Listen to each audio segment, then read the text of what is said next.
আপনারা দেখছেন Haldibari Times. Unity cup knockout cricket টুর্নামেন্টে সেমিফাইনালে উঠল বিবিসি ফাটাপুকুর।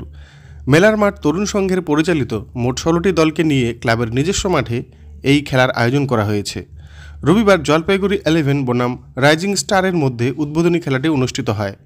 এদিন প্রথমে জলপাইগুড়ি 11 ব্যাট করতে নেমে নির্ধারিত 6 ওভারে 7 উইকেট হারিয়ে 83 রান করে। জবাবে রাইজিং স্টার ব্যাট করতে নেমে 5 ওভার 2 বলে 2 উইকেট হারিয়ে প্রয়োজনীয় রান তুলে খেলায় জয়ী হয়। দ্বিতীয় খেলায় মাঠে পরস্পর মুখোমুখি হয় হলদিবাড়ি স্টেশন বনাম বিবিসি ফাটাপুকুর। প্রথমে হলদিবাড়ি স্টেশন ব্যাট করতে নেমে নির্ধারিত 6 ওভারে 8 উইকেট হারিয়ে 79 রান করে। জবাবে বিবিসি ফাটাপুকুর ব্যাট করতে নেমে 5 ওভারে 2 উইকেট হারিয়ে 85 রান করে খেলায় জয়ী হয়। এদিনের তৃতীয় খেলা অর্থাৎ প্রথম কোয়ার্টার ফাইনালে পরস্পর মুখোমুখি হয় বিবিসি ফাটাপুকুর বনাম রাইজিং স্টার। প্রথমে রাইজিং স্টার ব্যাট করতে নেমে নির্ধারিত 6 ওভারে 6 উইকেট হারিয়ে 66 রান করে। জবাবে বিবিসি ফাটাপুকুর ব্যাট করতে নেমে 4 ওভার 4 বলে 4 উইকেট হারিয়ে 68 রান করে সেমিফাইনালে উঠে তারা।